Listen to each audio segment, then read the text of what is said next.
Hello everyone, I am the storyteller and I am here to help you today. I know you use this video to fall asleep, so before that, like the video and subscribe to the channel. Also, where are you from and what time are you watching? Now, get comfortable and relax. Story 1. Who's in my bed? A father went to say goodnight to his 7-year-old son, very well knowing that if he didn't, his son would have trouble sleeping. It was a nightly routine between them. He entered the dimly lit room where his son waited under his blanket. With the first glance, the father could tell there was something unusual about his son tonight, but couldn't put his finger on it. He looked the same, but had a grin that drew from ear to ear. "You okay, buddy?" the father asked. The son nodded, still with the grin, before saying, "Daddy, check for monsters under my bed." The father chuckled a bit before getting on his knees to check, only to satisfy his son.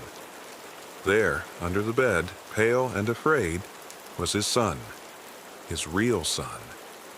He whispered, "Daddy, there's someone on my bed." Story 2. The cabin. A hiker decided to go on a hike by himself, something he was not very used to. The whole day was normal. Trees and bushes engulfed his surroundings. He enjoyed being outdoors in the mountains. Nothing seemed strange to him. That was until he was making his way back to his car. He figured an 8-hour hike was good enough. The sky was already getting dark and he needed to get back. Fast. What was odd was how much he didn't recognize the trail back. He began to panic. Night had already taken over and all he had was a flashlight and no clue on how to get back. He knew it was already too late and too dangerous to keep going through the perilous forest. He began to worry that he would have no shelter for the night when, almost luckily enough, he stumbled across a broken-down cabin. It was dark and seemed like no one had visited it in years, but he knew it was the only place where he could rest until daylight, especially since his flashlight was running out of battery. He knocked on the door a few times, but no one answered. So he let himself in, where, strangely enough, a perfect bed fitted for one person awaited him in the center. He knew that if the owner came back, he could explain himself. He was sure that the owner wouldn't mind, or was even probably dead. So he went ahead and got himself comfortable in bed. As he tried to sleep, he couldn't ignore the collection of paintings around the room, portraits of strange-looking people all peering at him, each wearing a smile that sent chills up his spine. Not too long after his exhaustion from the hike got the best of him, and he was able to ignore the faces. The next morning he got up early and was shocked to see that there were no paintings around the room, but windows. Story 3. The red wristband. A doctor was working at a hospital where the patients were tagged with colored bands. Green, alive. Red, deceased.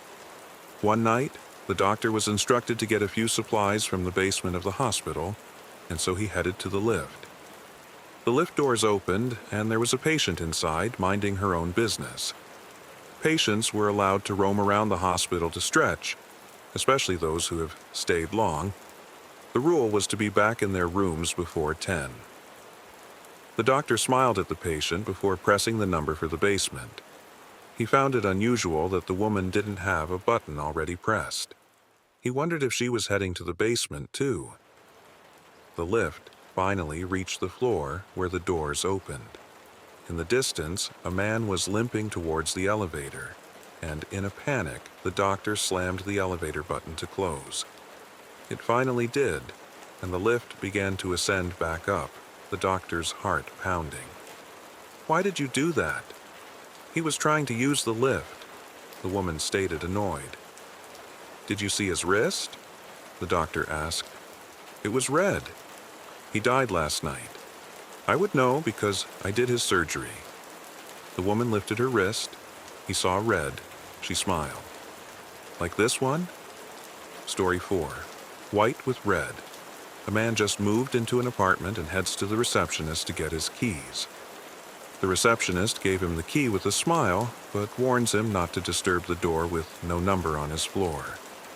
He wondered why, but didn't bother to ask. He was too busy with his new apartment to care. After he finished unpacking, he began to get curious. He questioned why the receptionist would warn him of such things, and so he stepped out of his apartment to check the door with no number. He tried the doorknob first, but it was locked, so instead he got onto his knees and peeked through the keyhole. The apartment he was looking into was empty. His eyes scanned the whole place before stopping at a woman, standing face against a wall in the corner. He noticed her pale skin and long black hair before stepping back, suddenly feeling perverted in a way for invading someone else's privacy. He brushed it off, assuming she was someone that did not want to be disturbed. The next day he got more curious about the woman and eventually went back, straight away getting onto his knees. He peeked through the keyhole and saw all red. Red. He assumed that the pale woman must have caught him peeking the last time and covered the hole with something red. He left the door alone and instead went down to the receptionist to ask her questions. The receptionist sighed and asked, "You looked through the keyhole, didn't you?" He admitted to it, and so she felt obliged to tell him the story. She told him that a couple used to live in that apartment a long time ago, but the husband went crazy and killed his wife. However, this couple wasn't normal. They had pale skin, black hair, and red eyes. A mother's call, a daughter was in her room upstairs, doing her homework, when suddenly she heard her mother call to come down for dinner. She jumped onto her feet and began making her way towards the stairs, but before Eve took a step, hands grabbed her and pulled her into the laundry room besides the staircase. She panicked before realizing it was her mother, her real mother, eyes watery and bloodshot. "Don't go down there, honey. I heard it too. Implications of death, violence, and sexual harassment. By the time the fisherman finds me, I will have been dead for 33 hours, 6 minutes, and 29 seconds. 18 hours since the police declared me missing.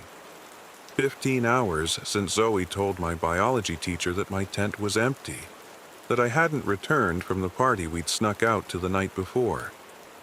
Careful, quiet, every twig a possible snitch. It was exhilarating, our hearts pounding, the smell of pine and seaweed thick in the air, and the moon a perfectly curved sickle. Zoe held my sweaty hand and didn't let go until we'd passed the tents and joined the others by the lake. The music on someone's phone was turned down just low enough for us to make out Billie Eilish's raspy voice. One of the guys offered us a beer, kept cool in the pitch-black, lurking water. I remember thinking I couldn't tell where the lake ended and the forest began. The first article published by a local newspaper reads, "Promising high school student missing after night, swim in lake." Shortly after, the Water Rescue Service and Fire Brigade take over the search. Dogs comb the area, their noses trailing through the damp earth. A human chain forms, people moving slowly through the woods, eyes scanning for any sign of me. Even a helicopter hovers overhead, its whirring blades slicing through the heavy, charged air. The search drags on for hours, stretching into the twilight, yet the woods remain silent. The police begin to ask questions. When was she last seen? What was she wearing? Had she been drinking? Did she seem out of character? Angry? Sad? Suicidal? No, and no. She was singing, she was dancing, she seemed happy. When the fisherman finds my body, miles away from where I was last seen, certainty sets in. The autopsy reveals a hematoma on my head and purple spots behind my ears. The coroners examine the water in my lungs and confirm that I wasn't dead before entering the water. I died by drowning. My classmates are questioned again. Zoe claims to have left early, while I stayed behind with her twin brother, Tom, who has been in love with me since middle school. Tom's behavior strikes the police as odd. He insists he barely spoke to me, despite people seeing us leave the party together for a few minutes. When my body is examined, traces of Tom's skin are found on my clothes, trapped between the fabric layers. Still, Tom sticks to his story, perhaps because the truth would embarrass him for some reason. Or maybe he's just afraid of the questions that would follow, and the scrutiny that might come with them. Tom is right, in the broadest sense. We really only exchanged 3 or 4 sentences that night, but only because Tom's mouth was otherwise occupied with me. I'd enjoyed every second of it, and looking back, I wish I'd given him a real chance. But I was too worried about what other people might think. So, as usual, I brushed him off, leaving him to walk away from the party feeling hurt. Cassandra insists she heard Zoe and me arguing that night, just before Zoe headed back to the campsite. According to her, we were fighting over Tom. Of course she would say that. What else would 2 girls argue about if not a boy? Cassandra even claims that Zoe pushed me, though Zoe denies it vehemently. She denies discussing Tom at all, insisting it was about something else, something that wouldn't come to light until much later, when our biology teacher became a suspect. But Cassandra holds firm to her version. The thing about Cassandra is that she's always been a shadow, the kind of girl whose name teachers forget after 2 weeks of spring break. Kelly? Cindy? Carrie? Something with a C though, right? So, when she finally gets the chance to talk to the police and be part of the investigation, she jumps at it. Unfortunately, Cassandra isn't much help to the investigators. She leaves the party at 2 a.m., just 40 minutes before I die, leaving me alone with a group of guys who've brought along some tranquilizers. Sitting next to them felt like being stuck in a fever dream where Jacques Derrida explains quantum physics at a frat party. At some point, I decided it was time to head back. One of the guys casually asked if I needed someone to walk with me, and I said yes, but no one moved. I glanced back, the campsite faintly visible through the cold, white light filtering through the pines. It was only a few meters away, just beyond the trees. I'd walked this path for days, never once feeling threatened by the shadows in the bushes. But tonight, that sinking feeling in my stomach wouldn't go away. Still, I refused to be that girl, the one who got scared at every creak in the dark, the one who needed someone to hold her hand for a few steps. So I stood up and said I'd walk alone. Instead of sticking to the dark trail, though, I decided to take a small detour along the riverbank, a bit longer, a bit lighter, and hopefully a bit safer. One of the guys told me to text him when I made it to my tent. But when I didn't, no one even noticed. 16 days after my death, suspicion begins to shift toward our biology teacher. Devin, one of my classmates, reveals that he had felt ill that night and went looking for the teacher's tent, only to find it empty. Soon after, the teacher's behavior takes a strange turn. He starts making inconsistent statements that don't add up. One day he calls Zoe into his office after class, where he insists that his earlier proposal to her, before the trip, had been nothing but a joke. She understood that, right? It was sarcasm, he says, claiming that what he really meant was that if she wanted to improve her grades, she should consider attending a tutoring service. And this is where Cassandra steps in for the final time. She confesses that she visited our biology teacher after the party and that they went to the boathouse, where, according to her, nothing bad happened. He was just there for me. The biology teacher is immediately suspended, but the case against him has nothing to do with mine, as Cassandra's alibi clears him. Meanwhile, the suspicions surrounding Zoe and Tom are too weak to pursue. My case remains unsolved, and eventually people begin to accept the idea that it was just a tragic accident, that I must have hit my head when I jumped into the water. They agree that I seemed unhappy, not just that night, but in general, and that my relationship with my parents, who expected me to excel in everything, was strained. Perhaps the pressure had finally got to her. It's all unsatisfying, of course. Unsatisfying for the local magazine, whose updates eventually dry up. Unsatisfying for the police, left with yet another unsolved case on their desk. Unsatisfying for my parents, who, decades later, will say in an interview that not a day goes by that they don't think of their little girl. Maybe one day, a classmate will write a college essay about my case, reflecting on how it taught them that life can end in an instant. Maybe my story will end up on a true crime podcast.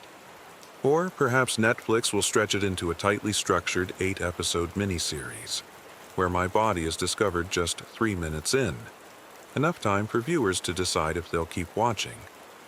Or maybe none of this happens, and I'll fade away, like countless other women who are silenced every day simply for being born the wrong sex. It doesn't matter who profits from my story. It doesn't even matter if they eventually find the 2 men I crossed paths with on my way back to the campsite, in the wrong place at the wrong time. None of this matters, because in the end, I'm just another dead girl underwater. Everyone has dreams. Everyone has nightmares.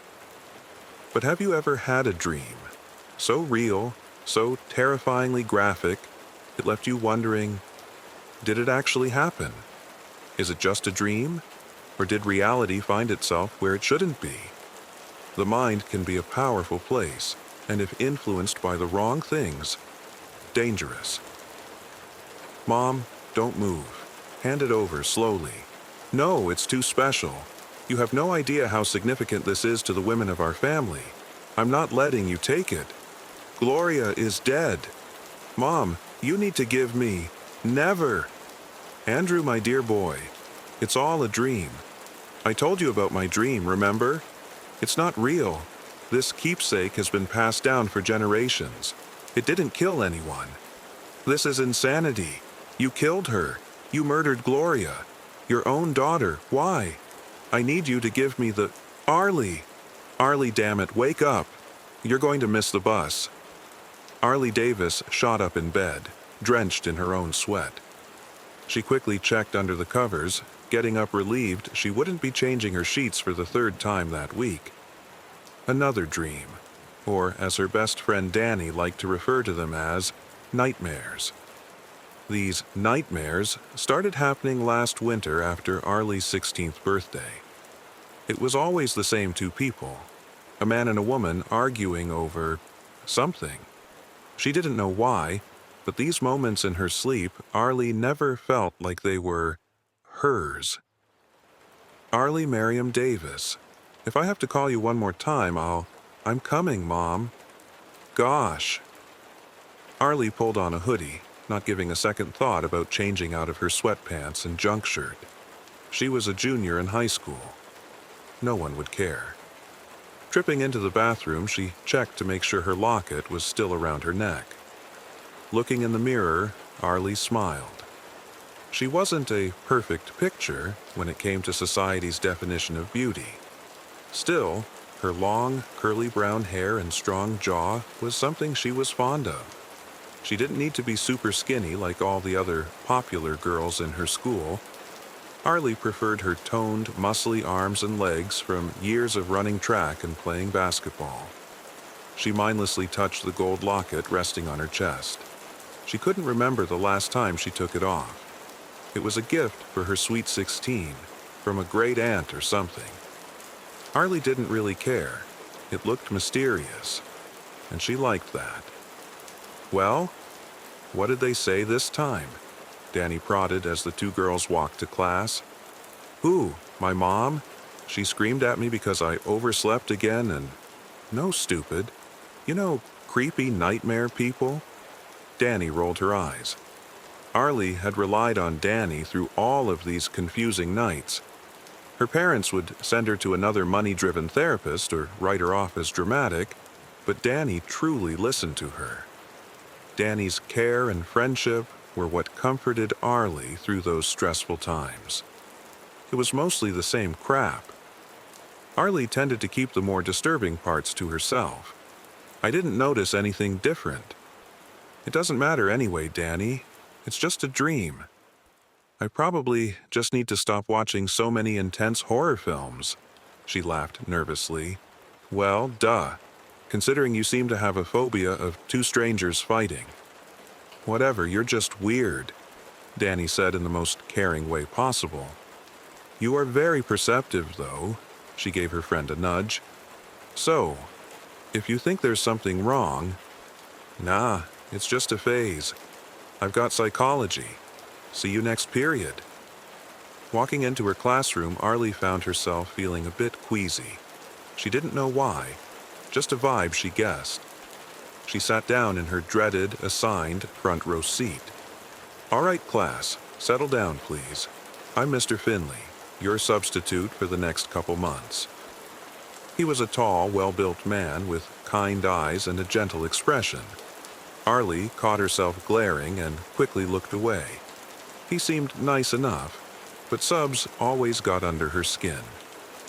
Mrs. Hawkins was out on maternity leave. Class was boring as usual. Mr. Finley wasn't awful, but Arlie didn't love him either.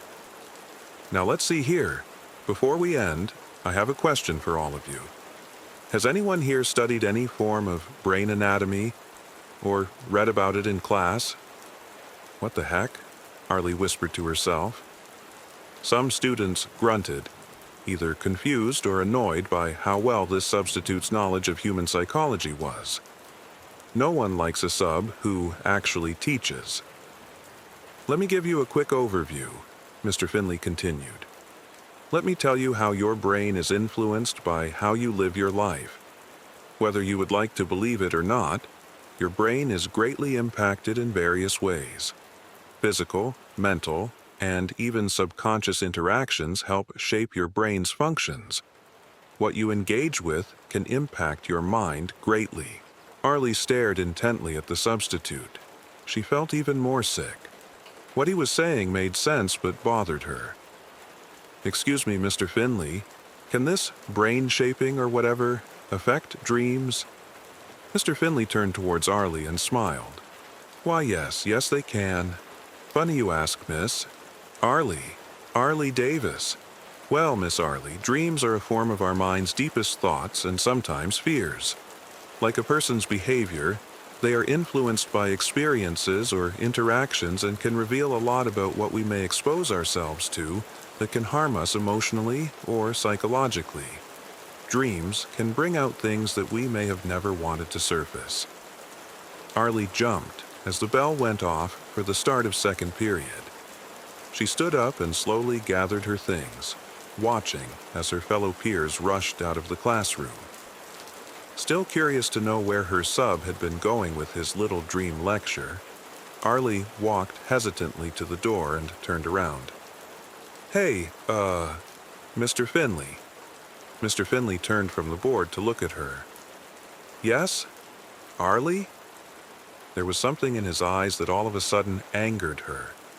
Arlie, are you all right? Mr. Finley looked troubled. She took a step back, clenching her fists. Never mind. Have a nice day. She stormed out of the room, cheeks burning and palms beginning to bleed from how tight she was squeezing them. Arlie ran to the bathroom and locked herself in a stall, immediately pulling out her phone to text Danny. Her palms were raw.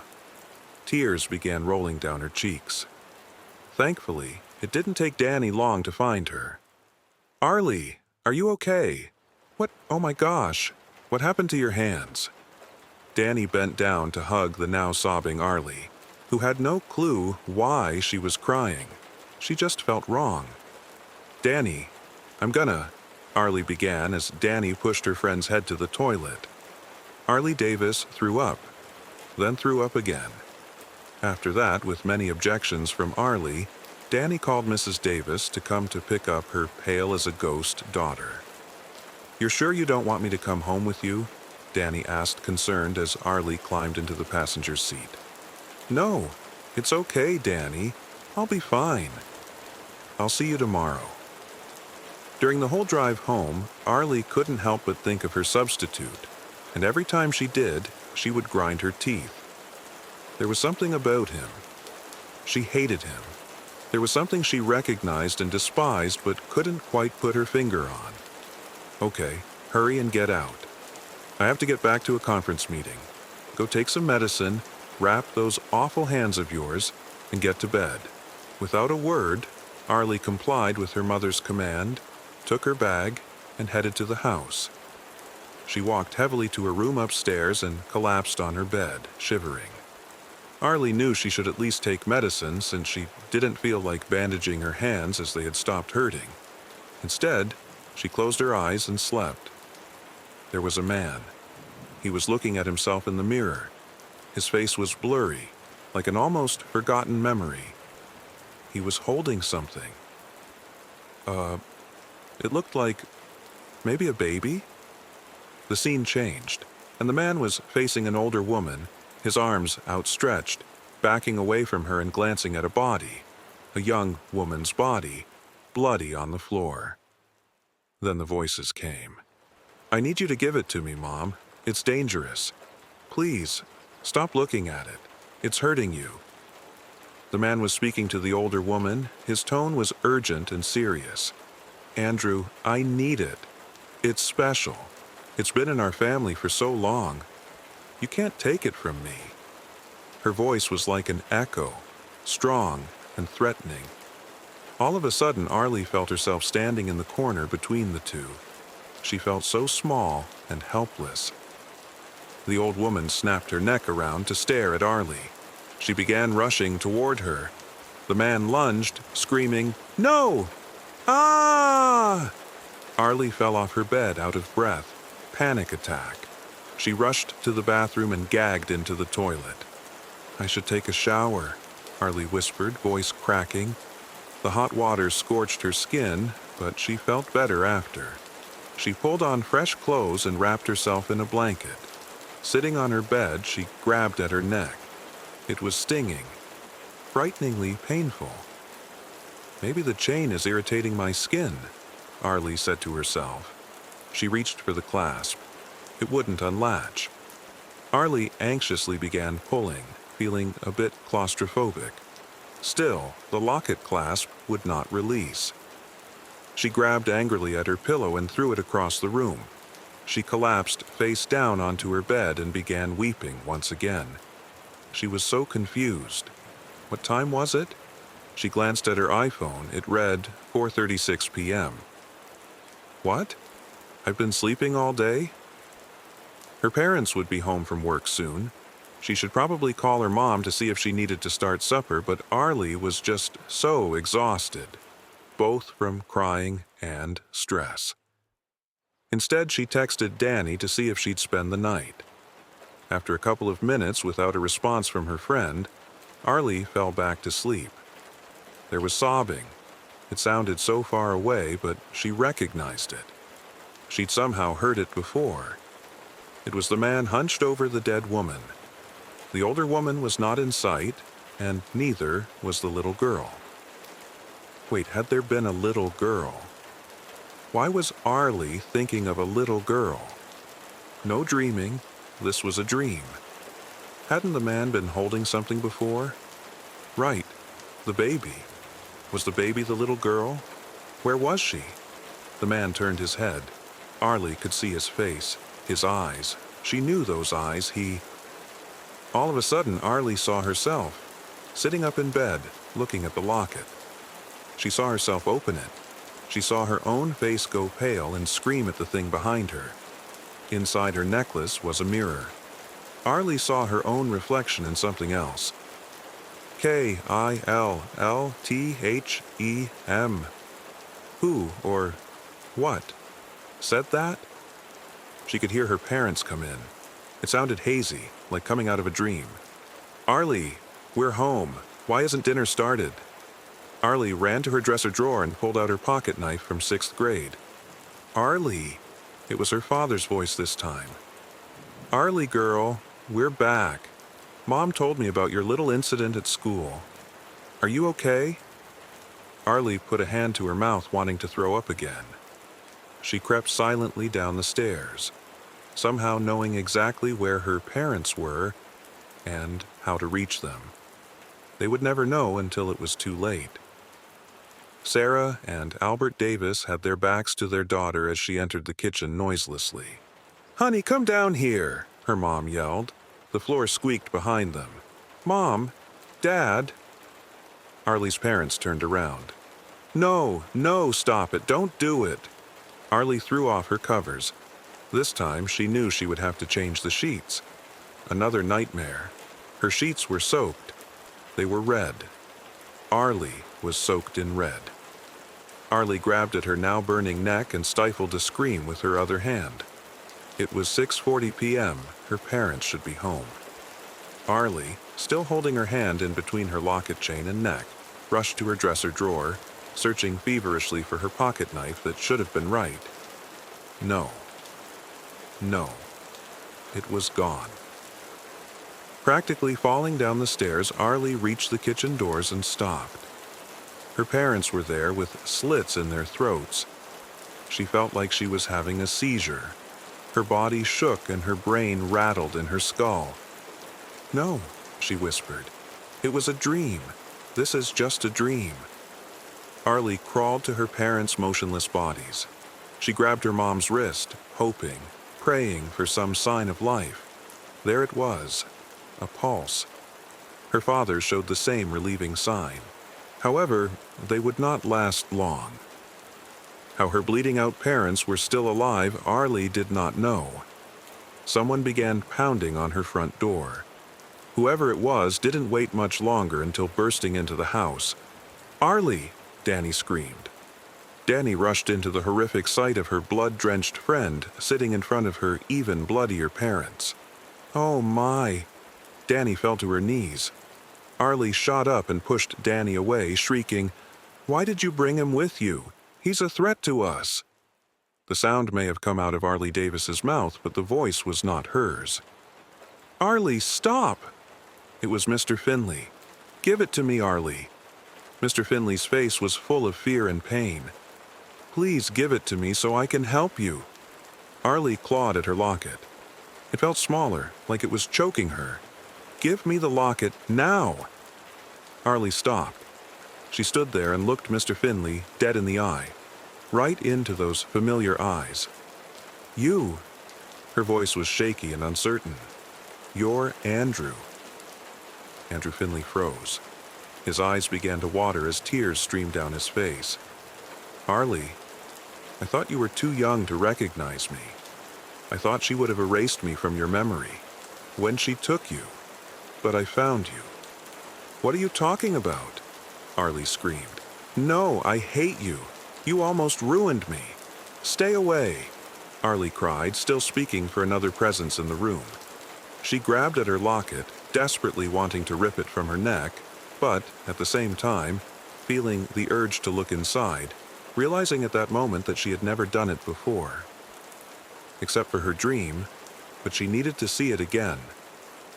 Danny sat there sobbing, holding a towel to each of the Davises' necks, not knowing what to do with her crazed friend and this strange man from her school. "Arlie," Andrew cried. "I'm your dad. I'm your father. Your mother was Gloria. Your grandmother stole you from me. She killed your mom. You have her locket. Your grandmother's locket. You need to take it off before it destroys you, as it did her." Arlie shrieked and continued clawing at her neck. "No, you're lying. No!" Arlie wailed. She fell to her knees and screamed in agony. "It wants me to open it. I have to open it. I have to meet it." Andrew ran to his daughter and grabbed her face. "Arlie, look at me. Don't listen to it. You're strong. It's been tempting you for so long. I know you've been having the dreams. Arlie, please don't do this." "Why does it want me? What is it? Why did it make me try and kill my parents?" Arlie's tears stained her face and blinded her vision. "My parents. They're dying." "Arlie, it's been tampering with your mind. That's just what it does. An evil, evil thing. Spiritual influence is so powerful to the mind and heart. You can't let this demon of a ghost continue to haunt the next generation of women to come. Arlie, Danny whispered. Please, give it to him. Have a nice birthday, sweetie. I know it wasn't the most expensive Sweet 16 for my little girl to become a woman. But did you still enjoy it? Miriam Jones asked her daughter. Yeah, Mom. I couldn't have asked for anything better. But I'm feeling a bit sick. Probably all the cake. I think I'll head to bed early. Okay, sounds good, Ava. See you in the morning. I love you. Love you too, Mom. Ava Jones clutched her stomach as she walked down the hall to her room. She sat slowly onto her mattress, brushing her blonde hair off of her sweating face. Laying down, she reached over to the nightstand clock to set her alarm. However, her fingers rested on something else. Not wanting to irritate her aching torso further, Ava turned her head slowly to look at what her hand was now holding. A small leather box. Curiosity, overpowering her abdominal cramps, brought her into a sitting position yet again. Cradling the box gently, she called to her mom, "Hey, Ma, what's this box on my nightstand for?" She waited. No response. Could be a gift her mom had left from her Grammy Arlie? A surprise. Ava opened the box gingerly, not wanting to damage its sleepy-looking hinges. Her eyes lit up. A gold locket sat on a velvet cushion inside the box. It was beautiful. It was hers. Or was it the other way around?